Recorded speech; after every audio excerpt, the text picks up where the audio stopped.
Hai, salam sejahtera dan salam damai. Saya Edlin Don Masilon ingin mengucapkan selamat datang dan selamat bertemu kembali di program Randau Kehidupan di mana kita akan berbincang bersama-sama topik-topik yang menarik. Dan di episode kali ini, topik yang kita akan bincangkan ialah harga istirahat. Harga istirahat. Dan di perbincangan kali ini kita akan melihat suatu cerita yang dicatat dalam Alkitab mengenai seseorang dan nama dia adalah Raja Daud, ya. Dan saya percaya semua kita boleh relate atau faham perasaan yang Raja Daud alami, sebab saya percaya semua kita pernah berasa bersalah. Perasaan bersalah itu tidak asing lagi bagi kita semua. Dan mungkin ada juga yang mengatakan, oh saya ini tidak boleh diampuni lagi. Sampai begitu kita berasa bersalah. Atau ada juga yang berasa bersalah sehingga mereka mengatakan seperti di dalam Mazmur 51 ayat 9, bersihkanlah aku daripada dosaku dengan hisop, maka aku menjadi tahir. Basuhlah aku, maka aku menjadi lebih putih dari salju. Dan itulah yang akan kita bincangkan hari ini.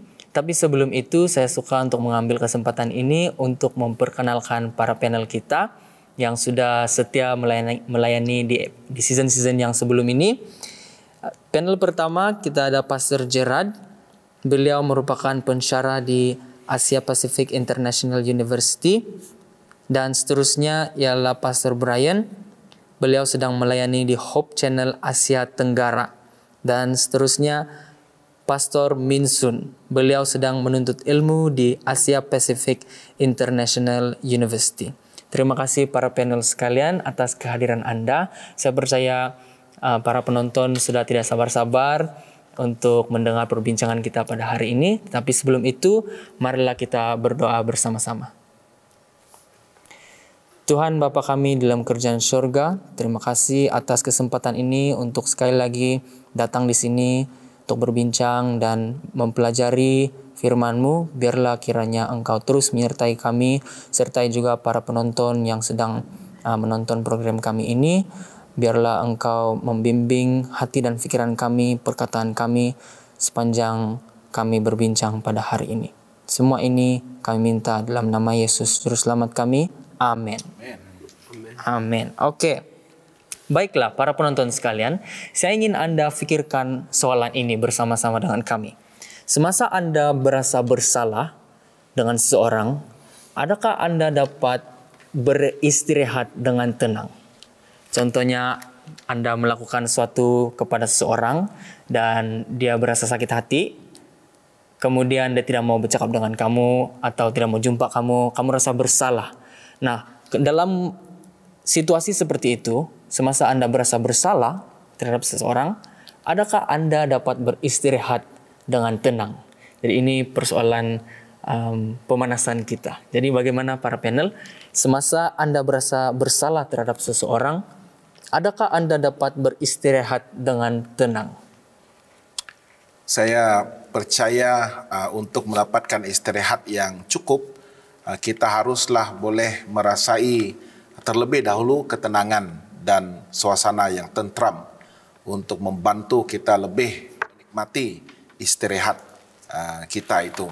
Dan ini sebenarnya begitu jelas sekali setiap kali kita berusaha untuk tidur pada waktu malam. Ramai yang mengatakan semakin kita berusia, semakin sukar sebenarnya untuk tidur karena terlampau banyak perkara yang kita fikirkan. Berbanding dengan orang-orang muda, tetapi pada masa ini orang-orang muda terlampau sibuk untuk tidur dengan segera, ya, karena pelbagai jenis aktiviti yang berkaitan dengan teknologi. Ya, tetapi kebiasaannya orang-orang yang lebih dewasa ini sebelum tidur mereka terlampau memikirkan pelbagai perkara, ya, termasuklah hal ehwal kesejahteraan keluarga. Terlebih pada masa kita sedang berhadapan dengan krisis pandemik sebegini. Dan apa yang saya alami sendiri adalah agak sukar untuk tidur, tetapi sangat mudah untuk bangun sebelah paginya. Ya, jadi kadang-kadang tertidur dan kemudian bangun pun jam 4, jam 5 begitu sudah terbangun. Ya. Jadi sama ada istirahat itu cukup atau tidak, itu yang kita harus concern, ya, kita harus prihatin, ya, karena semakin kita berusia kita perlu juga menikmati istirahat yang cukup, dan bahkan orang-orang muda juga perlukan istirahat yang cukup. Soalan tentang rasa bersalah itu merupakan satu soalan yang juga begitu nyata, ya, karena biasanya sebelum tidur untuk mendapatkan rasa tenang dan rasa damai itu biasanya kita akan berdoa, ya, dan pada masa itu salah satu doa yang kita akan kemukakan, ya, layangkan kepada Tuhan adalah permohonan untuk diampuni dan untuk mengampuni, ya. Memohon untuk diampuni di atas segala dosa dan kesalahan yang mungkin kita telah lakukan sepanjang hari itu, mencari damai dengan Tuhan dan memohon agar Tuhan juga menanamkan ataupun memberikan keyakinan dan keberanian kepada kita untuk mengampuni orang lain yang bersalah kepada kita, dan juga untuk memaafkan diri kita sendiri, ya. Karena kalau kita masih ada perasaan bersalah itu sangat sukar, dia akan mengganggu mental, emosi dan psikologi kita, sehingga kita tidak mendapat tidur yang secukupnya. Tidur yang secukupnya memerlukan orang kata yang nyenyak lah, ya, sehingga kita boleh bangun pagi dan menikmati kesegaran hari yang baru itu. Terima kasih Pastor Brian. Ya, Pastor Vincent. Rasa bersalah saya ingin bagikan kepada dua bahagian, yaitu rasa bersalah kita kepada Tuhan ataupun rasa bersalah kita kepada orang yang kita sakiti. Mungkin orang itu tidak sadar ataupun orang itu sudah sakit hati. Dan satu bagian lagi adalah rasa bersalah orang kepada kita ataupun orang yang bersalah kepada kita, dan kita pula yang tidak mau melepaskan kesalahan orang itu kepada kita. Dan kesannya sama, yaitu memberi mudarat kepada diri kita sendiri. Sebab bila kita rasa bersalah kepada orang kedua ataupun orang lain, tentu ada kesan kepada diri kita. Dan memberi kesan kepada istirahat pikiran kita. Sebab walaupun kita berada di tempat tidur, pikiran kita tidak pernah beristirahat, memikirkan. Kalau kita bersalah kepada orang lain, kita tentu menyatakan, kenapa saya buat benda ini?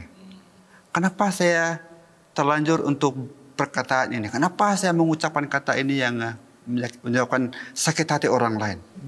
Dan kita sangat mendesak diri kita. Bahkan kita tidak mau mengampuni diri kita kadang-kadang. Ini masalah kita. Tidak mau mengampuni diri kita.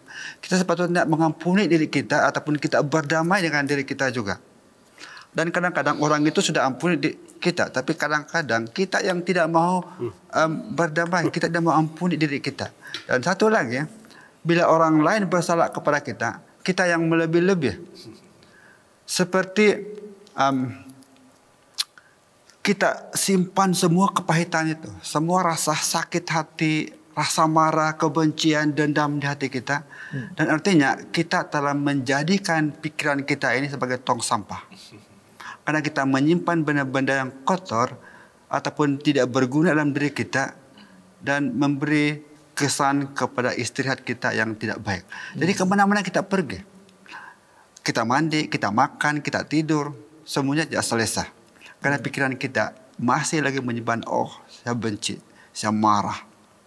Kenapa dia berkata sedemikian? Kenapa ini? Jadi orang yang paling damai hati dia di dunia ini adalah orang yang mudah untuk mengampuni. Dan bukan tidak mengampuni, tapi melupakan. Mengampuni kepada saya tidak cukup. Mengampuni tanpa melupakan, kau masih lagi memberi kesan kepada diri kau. Kau masih lagi mendera diri kita, mendera emosi kita dengan cara seperti itu. Inilah yang seperti kita selalu kita dengar, yang kalau kita diberi telur dan kalau kita bawa telur itu waktu tidur, waktu makan, waktu mandi, tanpa kita melepaskan, tidak merasa selesa kepada diri kita. Kalau kita bawa motor dengan telur di sebelah, kita tidak akan selesai. Dan ini saya pernah dengar seseorang profesor yang memberi telur kepada murid dia.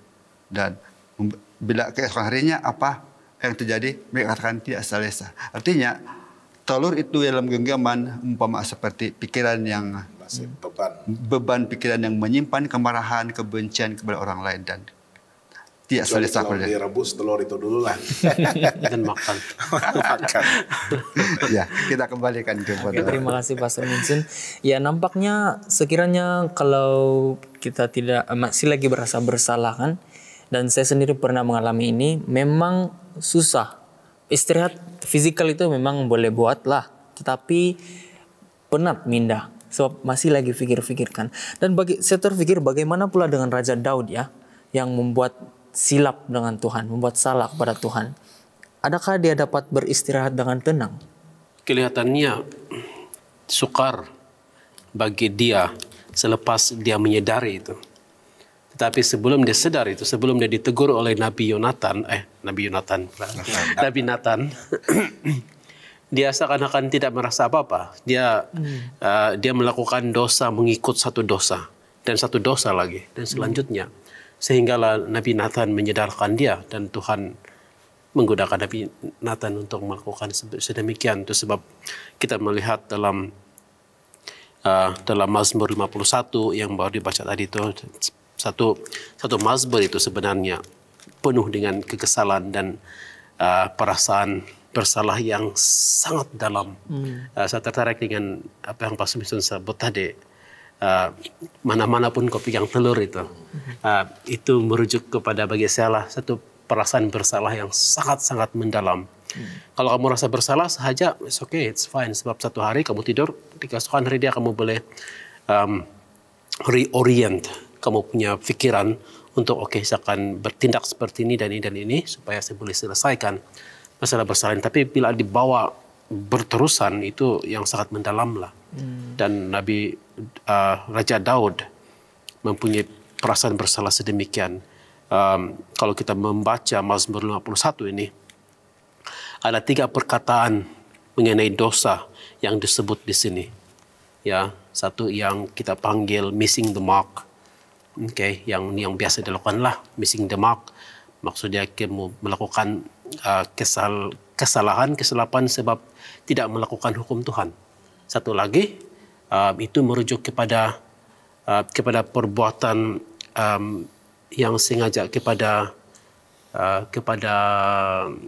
manusia dan juga kepada benda-benda Tuhan, dan itu juga berdosa. Satu lagi lebih kepada yang level yang hanya Tuhan yang tentukanlah sama ada mau mengampuni ataupun tidak mengampuni.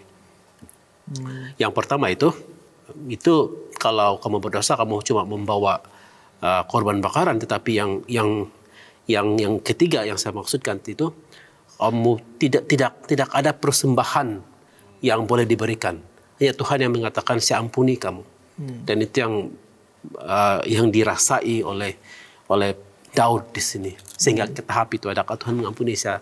Tapi kami lihat bahwa di hujung mazmur tersebut dia dengan iman yang percaya bahwa dia mendapat kedamaian daripada Tuhan. Dan saya pikir iman itu juga penting, sebab kalau kita minta ampun tapi ulang lagi, Tuhan ampuni saya, ini balik-balik kita minta ampun kesalahan yang sama, kita tidak percaya yang Tuhan itu sudah mengampuni kamu.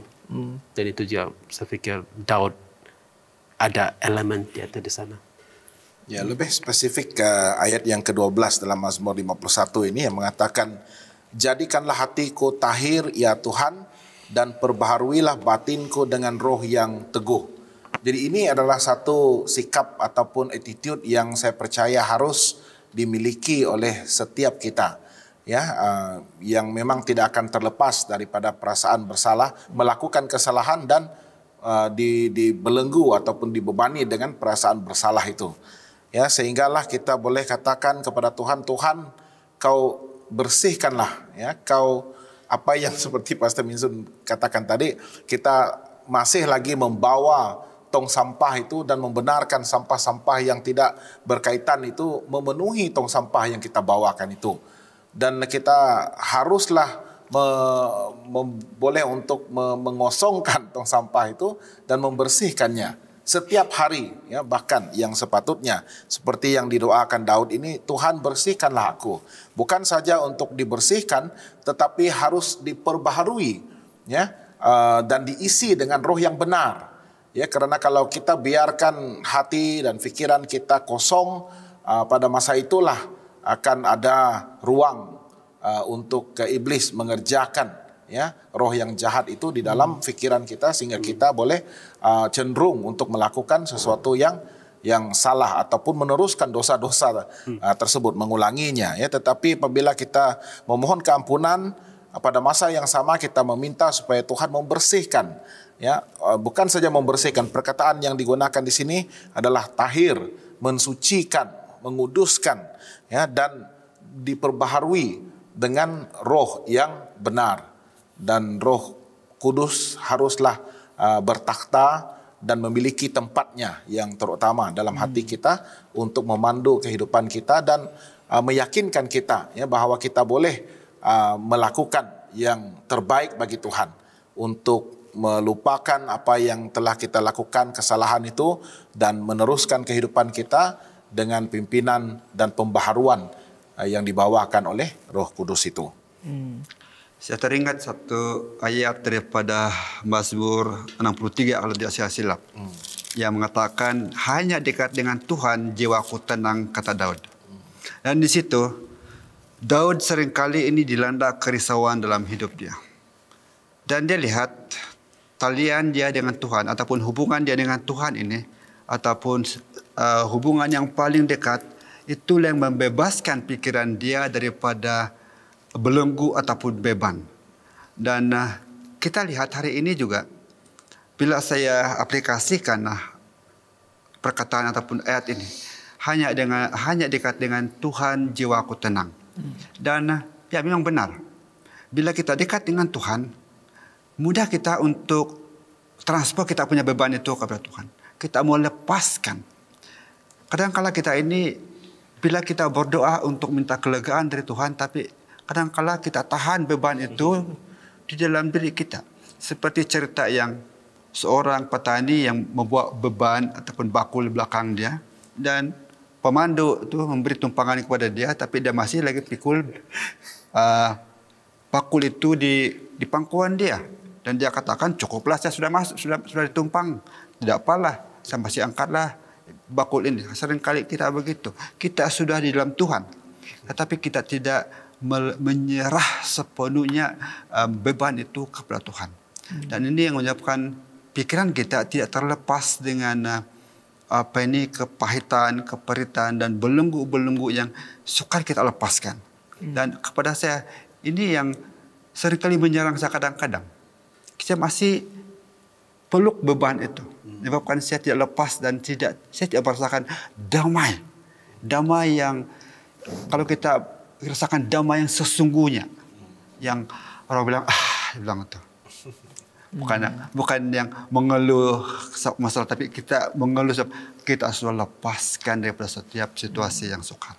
Terima kasih Pak Simon. Saya rasa sepertinya Daud ini kan dia memahami betul-betul relationship dia dengan Tuhan, dan dia mengenali siapa Tuhan itu. Dan dia, sebab biasanya kalau bagi saya sebelum ini kan ada pengalaman bila berasa bersalah atau terbuat silap, terasa pula macam tidak layak diampuni.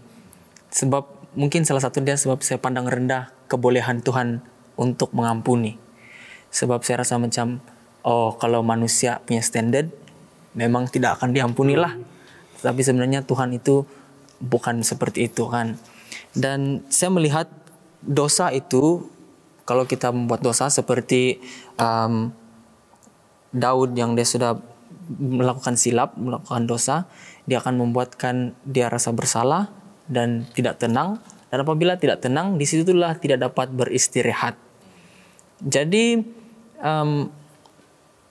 itu saya percaya ramai kita mengalami juga, dan sebenarnya merupakan, bagi saya merupakan rencana setan. So next step dia adalah untuk membuatkan kita rasa tidak layak untuk diampuni. sebenarnya Tuhan mau mengampuni, tetapi setan membuatkan kita rasa kau bersalah, kau tidak layak diampuni. Jadi saya tertarik dengan apa yang Pastor Vincent mengatakan sebentar tadi, di mana mengampuni dan melupakan. Jadi adakah Tuhan mengampuni dan juga melupakan, dan kemudiannya kita tidak perlu lagi tanggung apa-apa kesan yang daripada kesilapan itulah? Bagaimana dengan soalan itu? Saya rasa kita ada kesan dan akibat daripada segala perbuatan kita yang immediate, yang secara terus akan kau buat jahat dibalas dengan jahat. Itu orang kata cause and effects. Jadi sekiranya kita melakukan sesuatu, kita akan menuai juga hasil daripada kelakuan kita itu yang segera. Ya, tetapi itu bukanlah menjadi satu penghalang bagi kita untuk diampuni. Ya, Tuhan mengampuni dan Dia melupakan.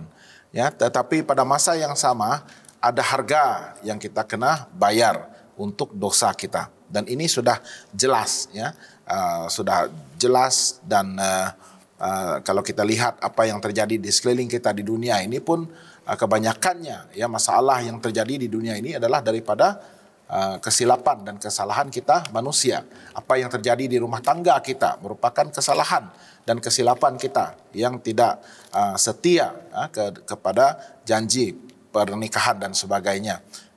Perhubungan kita dengan istri, dengan anak-anak dan sebagainya, dengan anggota keluarga, dengan anggota gereja, semuanya itu berpunca daripada kelemahan diri kita secara pribadi. Ya, tetapi itu tidak menghalang kita daripada untuk diampuni. Dan Tuhan apabila Dia mengampuni, firman Tuhan mengatakan Dia akan lontarkan segala kesalahan kita itu jauh ke dalam lautan yang paling dalam, ya, dalam pengertian kita, yang memang tidak akan diingat lagi, ataupun memang tidak akan dapat di flashback lagi, ya, sukar untuk kita dapatkan semula apabila sesuatu itu sudah berada nun jauh di lautan yang paling dalam. Ya, Pastor Gerard mungkin ada yang lebih spesifik. Ya, Tuhan tidak menggunakan kesalahan yang sama itu untuk punish kita, untuk menghukum kita. Saya pikir itu yang dimaksudkan oleh Alkitab, ataupun dimaksudkan secara teologinya apabila Tuhan mengampuni, tidak akan mengingati dosa kamu. Bukan Dia tidak mengingati yang kamu telah melakukan kesalahan. Apa kesalahan-kesalahan kamu, bukan Dia tidak ingat. Sebab kita tahu Tuhan ini mempunyai memori yang berapa gigabyte. Dia boleh ingat seberibu-ribu tahun kesalahan manusia, Dia boleh ingat itu. Lebih-lebih lagi apabila kita mengetahui bahwa Yesus ada tandanya ketika Dia mati di kayu salib. Itu sebagai tanda mengingati bahwa manusia itu ada dosa. Cuma kesalahan yang sudah diampuni itu tidak akan digunakan untuk menghukum kita ataupun accuse kita. Setan mau menggunakan itu. Kita melihat banyak contoh-contoh dalam Alkitab di mana setan menggunakan dosa yang sudah diampuni itu untuk accuse kita. Digunakan kepada Ayub, kepada Imam besar Yosua dalam penglihatan Zakaria itu. Tetapi once kamu sudah diampuni itu, Dia katakan, no, Dia tidak akan ingat itu lagi. Dia adalah puntung yang telah diambil daripada api.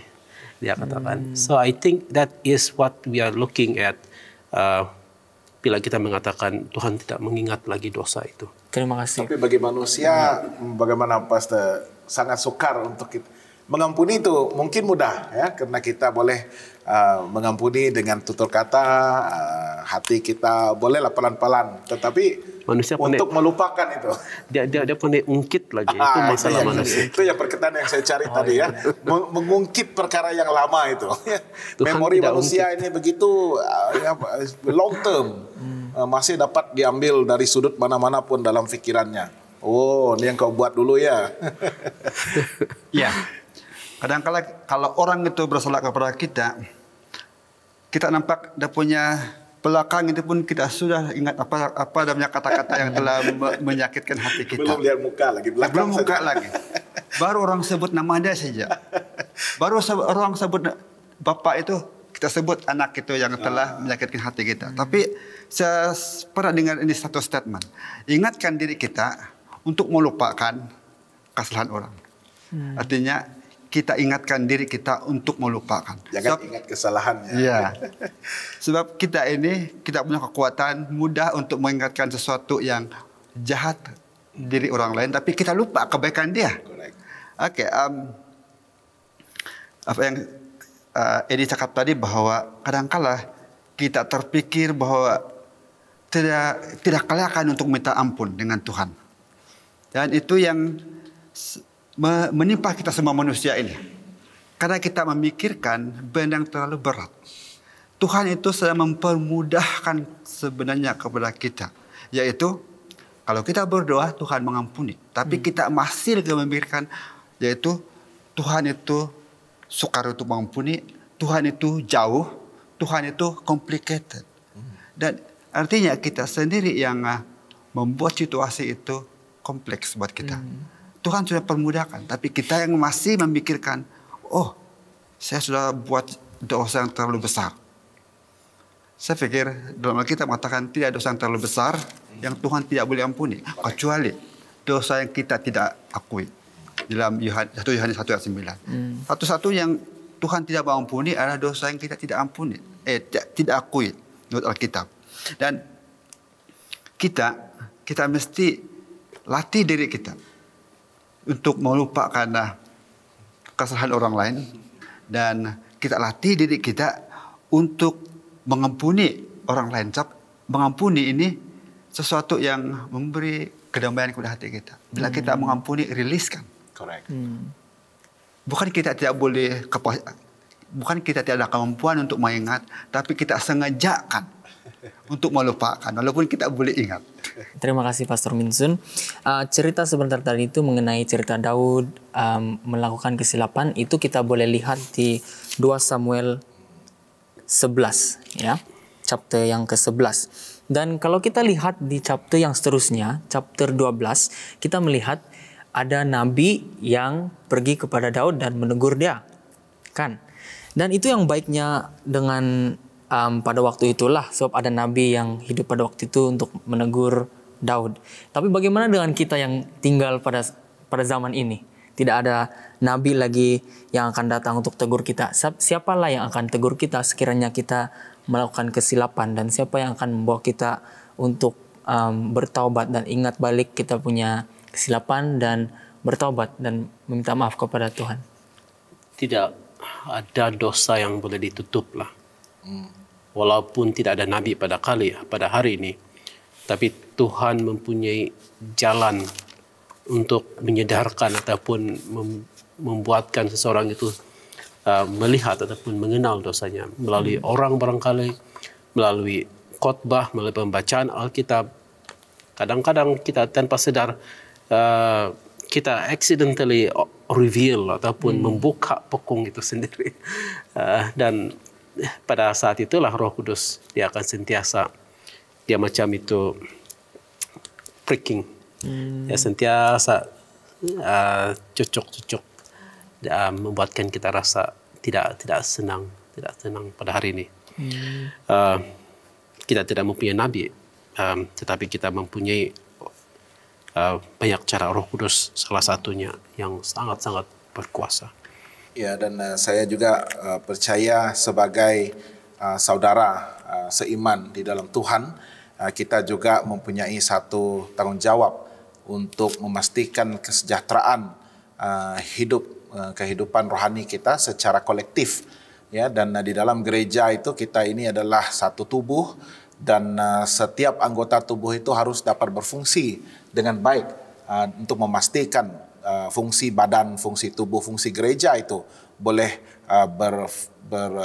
berfungsi dengan baik juga, especially untuk mempersiapkan bagi kedatangan Yesus dan aktif dalam kerja-kerja penginjilan. Jadi itu sebabnya di dalam keluarga gereja ini kita juga boleh memainkan peranan untuk mendorong satu sama lain, menegur satu sama lain sekiranya terdapat sesuatu yang mungkin akan menjadi punca kepada konflik yang terjadi di dalam gereja ataupun apapun permasalahan yang terjadi, ya, dan kita harus selesaikan.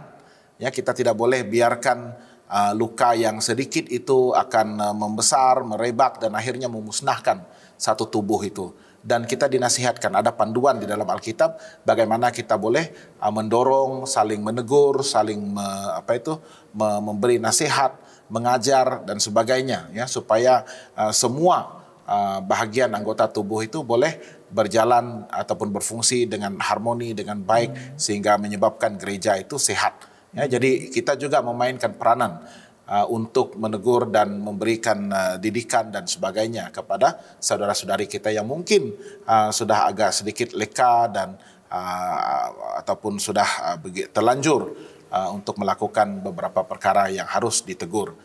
Saya suka apa yang Pastor Gerard tadi katakan bahwa Tuhan tuh menggunakan banyak cara. Artinya Tuhan tidak pernah kehabisan cara untuk bagaimana yang memperbetulkan sikap ataupun dosa ataupun kejahatan kita. Dan mungkin di zaman Perjanjian Lama, contohnya dalam kehidupan Daud, ada seseorang yang diutus Tuhan untuk menegur muka dengan muka. Dan melalui Tuhan pula itu dia menyampaikan pesanan.